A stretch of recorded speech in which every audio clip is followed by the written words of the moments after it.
ಬಟ್ಟೆ ಹಾಕೊಳ್ಳೋದೆಲ್ಲ ಆ ಕಡೆ ಮನೆಯವ್ರನ್ನ ಅವೇರ್ನೆಸ್ ಕ್ರಿಯೇಟ್ ಮಾಡಿ.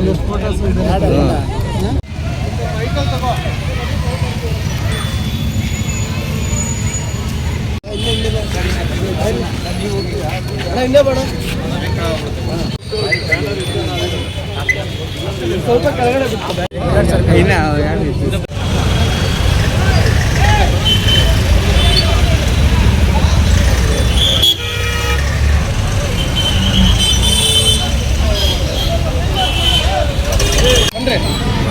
ಸೆಂಟ್ರಲ್ ಗ್ಯಾಪ್ ಕೊಡಿ.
ಹೇಳ್ತಾ ಇದ್ರು ರಾಜ್ಕುಮಾರ್ ಅವ್ರು ನೋಡಿ ನಿಮ್ಗೆ ಗಡ್ಡ ಎಷ್ಟು ಚೆನ್ನಾಗಿದೆ ಅಂತ ಹೇಳಿ ಅವ್ರ ಗಡ್ಡನ ಸವರದ್ರಂತೆ. ಆನಂತರ ಅವರು ಗಡ್ಡನ ಶೇವ್ ಮಾಡೋದೇ ಬಿಟ್ಬಿಟ್ರಂತೆ ಅಂತೆಲ್ಲ ಒಂದ್ ಕಡೆ ಹೇಳ್ತಿದ್ರು. ಈಗ ನಾವು ಇವತ್ತು ಯಾರು ಹೆಲ್ಮೆಟ್ ಹಾಕ್ತೀರಿ ತಲೆ ತೆಗೆದೆ ನೀವು ಕಡ್ಡಾಯವಾಗಿ ಬಳಸಿ ವಾಹನ ಚಾಲನೆ ಮಾಡುವಾಗ ಅಂತ ಹೇಳಲಿಕ್ಕೆ ಇಷ್ಟಪಡ್ತೀನಿ.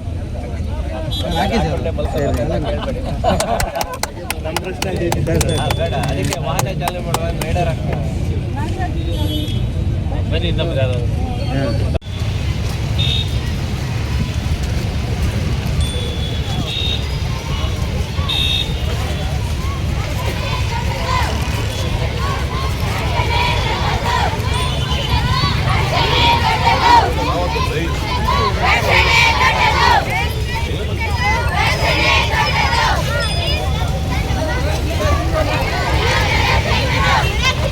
ವಿತೌಟ್ ಹೆಲ್ಮೆಟ್ ಹೋಗೋದಿದೆಯಲ್ಲ ತುಂಬಾ ಅಪಾಯ.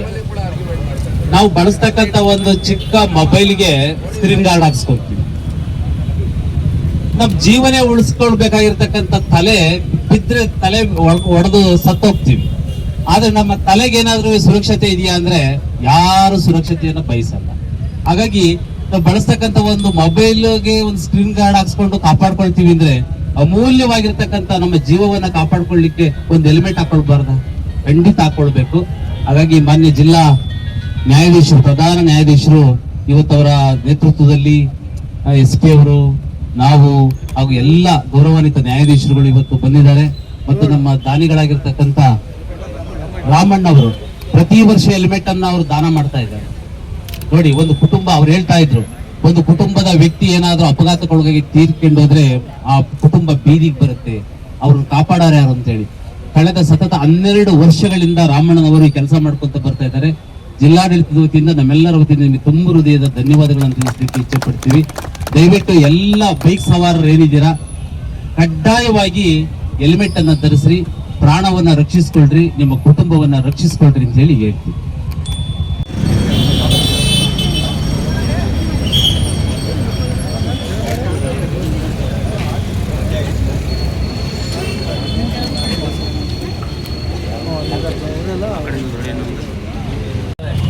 ಜೀವನದಲ್ಲಿ ಹೆಲ್ಮೆಟ್ ಇಲ್ದಲೇ ಹೊರಗೆ ಹೋಗ್ತೀವಿ, ಪರಿವರ್ತನೆ ಆಗಬೇಕು.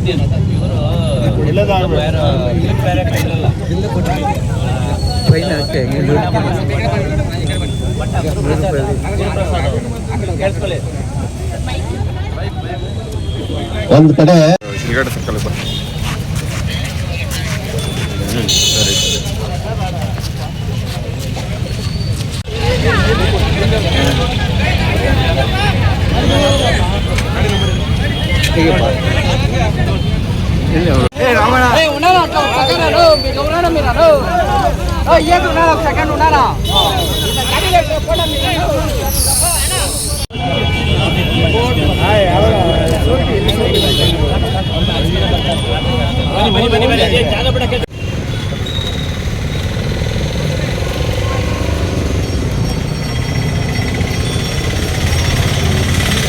ಪ್ರಾಣ ಉಳಿತದೆ.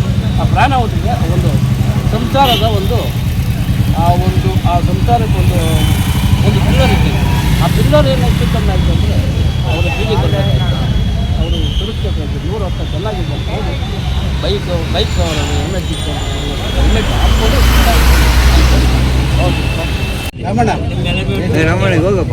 ಮನೆಗಳು ದಾಸರು ಪದಗಳಲ್ಲಿ ಒಂದ್ ಕಡೆ ಹೇಳ್ತಾರೆ, ಮಾನವ ಜನ್ಮ ಬಹು ದೊಡ್ಡದು, ಅದನ್ನು ಸಾರ್ಥಕಗೊಳಿಸಲು ತೆಪ್ಪಗಳಿರ ಅಂತ. ಈ ಜೀವನ ನಮ್ಮ ಮಾನವರಿಗೆ ಒಮ್ಮೆ ಬರೋದು. ಆ ಜೀವನನ ಎಷ್ಟು ಮುಖ್ಯ, ಅದನ್ನ ಉಳಿಸ್ಕೋಬೇಕು. ಯಾಕಂದ್ರೆ ನಮ್ದವರು ಮನೆಯಲ್ಲಿ ಹೆಂಡತಿ ಮಕ್ಕಳಾಗಿರ್ಬೋದು, ಗಂಡಂದಿರಾಗಿರ್ಬೋದು, ತಂದೆ ತಾಯಿ ಅಜ್ಜಿ ಎಲ್ಲರೂ ಕೂಡ ಒಬ್ಬ ದುಡಿಯೋ ವ್ಯಕ್ತಿ ಮೇಲೆ ಅವಲಂಬನೆ ಆಗಿರ್ತಾರೆ. ಅಂತ ದುಡಿಯೋ ವ್ಯಕ್ತಿ ತನ್ನ ಜೀವನನ ಲೆಕ್ಕಿಸದೆ ಟ್ರಾಫಿಕ್ ರೂಲ್ಗಳನ್ನ ಪಾಲನೆ ಮಾಡ್ದೇನೆ ತಲೆಗೆ ಹೆಲ್ಮೆಟ್ ಹಾಕ್ತಾನೆ. ಈ ತರ ಮನೆಯಿಂದ ಹೊರಗಡೆ ಬಂದು ದಾರಿನಲ್ಲಿ ಅಪಘಾತ ಆಗಿ ಜೀವ ಕಳ್ಕೊಂಡ್ರೆ ಅಂತ ಫ್ಯಾಮಿಲಿಗಳನ್ನ ಎಲ್ಲ ಬೀದಿಗೆ ಬರ್ತಾರೆ. ಈ ಬಗ್ಗೆ ಜನಸಾಮಾನ್ಯರು ಸ್ವಲ್ಪ ಯೋಚನೆ ಮಾಡಿ, ನೀವು ಬದುಕದೆ ನಿಮ್ಮ ಫ್ಯಾಮಿಲಿಗೋಸ್ಕರ, ನೀವಿದ್ರೆ ನಿಮ್ಮ ಫ್ಯಾಮಿಲಿ, ಇಲ್ಲ ಅವ್ರ ಫ್ಯಾಮಿಲಿ ಕಥೆ ಏನಾಗ್ತದೆ ಮುಂದಕ್ಕೆ ಅಂತ ಯಾವತ್ತಾದ್ರೂ ಯೋಚನೆ ಮಾಡಿದ್ರ? ಈ ಬಗ್ಗೆ ಆಲೋಚನೆ ಮಾಡಿ ನಮ್ಮ ಜೀವನ ಮುಂದುವರಿ. ಮಾನ್ಯ PDJ ಸರ್ಕಲ್ ನೇತೃತ್ವದಲ್ಲಿ ಟ್ರಾಫಿಕ್ ಅವೇರ್ನೆಸ್ ಪ್ರೋಗ್ರಾಮ್ ಮಾಡ್ತಾ ಇದ್ದೀವಿ. ಆ ಟ್ರಾಫಿಕ್ ಅವೇರ್ನೆಸ್ಗೋಸ್ಕರ ಒಂದು ಕೋರ್ಟ್ ಕಾಂಪ್ಲೆಕ್ಸ್ ಇಂದ ಜಾಥಾ ಸ್ಟಾರ್ಟ್ ಮಾಡಿ ಈಗ ಶಿಲ್ಘಟ್ಟ ಸರ್ಕಲ್ಗೆ ಬಂದಿದ್ದೀವಿ. ಫಸ್ಟ್ ಅಂಡ್ ಮೋಸ್ಟ್ ಇಂಪಾರ್ಟೆಂಟ್ ಏನಿದೆ, ಈ ಪ್ರೋಗ್ರಾಮ್ದು ಉದ್ದೇಶ ಏನಿದೆ, ಟ್ರಾಫಿಕ್ ಅವೇರ್ನೆಸ್. ನಾವು ನೋಡ್ತಾ ಇರ್ತೀವಿ ಪ್ರತಿದಿನ ದೊಡ್ಡ ಆಕ್ಸಿಡೆಂಟ್ ಆಗ್ತಾ ಇದೆ. ನಾವು ತುಂಬಾ ಟ್ರೈ ಮಾಡಿದ್ದೀವಿ ಪೊಲೀಸ್ ಇಲಾಖೆ ವತಿಯಿಂದ. ಆಮೇಲೆ ಕೂಡ ಈ ವರ್ಷ ಕೂಡ ಫ್ಯಾಟಲ್ ಆಕ್ಸಿಡೆಂಟ್ಸ್, ನಾನ್ ಫ್ಯಾಟಲ್ ಆಕ್ಸಿಡೆಂಟ್ಸ್ ಎರಡು ಆಲ್ಮೋಸ್ಟ್ ಸೇಮ್ ನಂಬರ್ಗೆ ಬಂದಿದೆ. ಇದು ಕಾರಣ ಏನಿದೆ ಕಿ ಪಬ್ಲಿಕ್ ಟ್ರಾಫಿಕ್ ರೂಲ್ಸ್ ಫಾಲೋ ಮಾಡ್ತಾ ಇಲ್ಲ. ಟ್ರಾಫಿಕ್ ರೂಲ್ಸ್ ಇನ್ನೊಂದು ದೊಡ್ಡ ಸಮಸ್ಯೆ ಏನಿದೆ ಕಿ ಪಬ್ಲಿಕ್ಗೆ ಮಾಹಿತಿ ಇದೆ ಆ ರೂಲ್ಸ್ ಬಗ್ಗೆ, ಆಮೇಲೆ ಕೂಡ ಅವರು ಟ್ರಾಫಿಕ್ ರೂಲ್ಸ್ ಫಾಲೋ ಮಾಡಲ್ಲ. ಬಿಕಾಸ್ ಈ ಟ್ರಾಫಿಕ್ ರೂಲ್ಸ್ ಇಂಪ್ಲಿಮೆಂಟೇಷನ್ಗಾಗಿ ಬಿಹೇವಿಯರಲ್ ಚೇಂಜ್ ಆಗಬೇಕು. ಪಬ್ಲಿಕ್ ಮೈಂಡ್ ಸೆಟ್ ಚೇಂಜ್ ಆಗಬೇಕು. ಬಿಕಾಸ್ ನಾವು ಚಿಕ್ಕಬಳ್ಳಾಪುರಲ್ಲಿದ್ದೀವಿ, ಇಲ್ಲಿಂದ 50 ಕಿಲೋಮೀಟರ್ಸ್ ಇದೆ ಓನ್ಲಿ ಬೆಂಗಳೂರಿಗೆ ಹೋಗ್ತಾರೆ.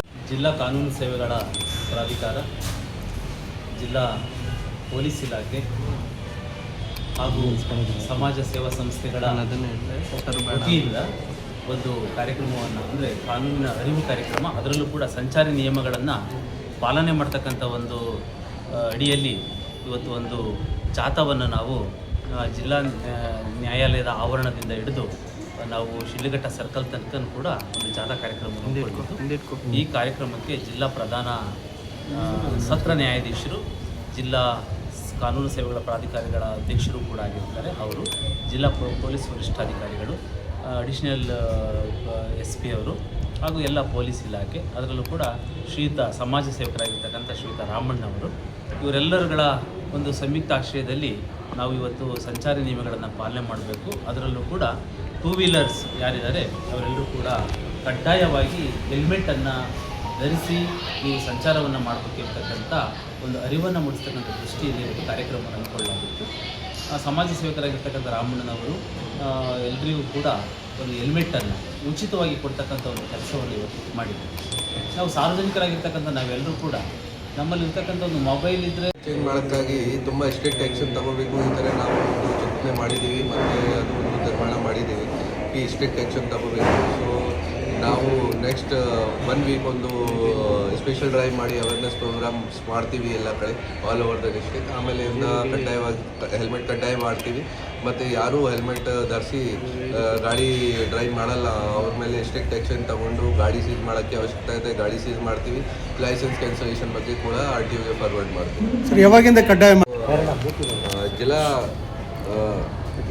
ನಮ್ಮ ಚಿಕ್ಕಬಳ್ಳಾಪುರ ಡಿಸ್ಟಿಕಲ್ಲಿ DLSA ವತಿಯಿಂದ ಮತ್ತು ಪೊಲೀಸ್ ಇಲಾಖೆ ವತಿಯಿಂದ ಜಿಲ್ಲಾ ಸತ್ರ ನ್ಯಾಯಾಲಯದಿಂದ ಒಂದು ಜಾಥಾ ಸ್ಟಾರ್ಟ್ ಮಾಡಿ ಶಿಲ್ಘಟ್ಟ ಸರ್ಕಲಲ್ಲಿ ಒಂದು ಟ್ರಾಫಿಕ್ ಅವೇರ್ನೆಸ್ ಪ್ರೋಗ್ರಾಮ್ ಮಾಡಿದ್ದೀವಿ.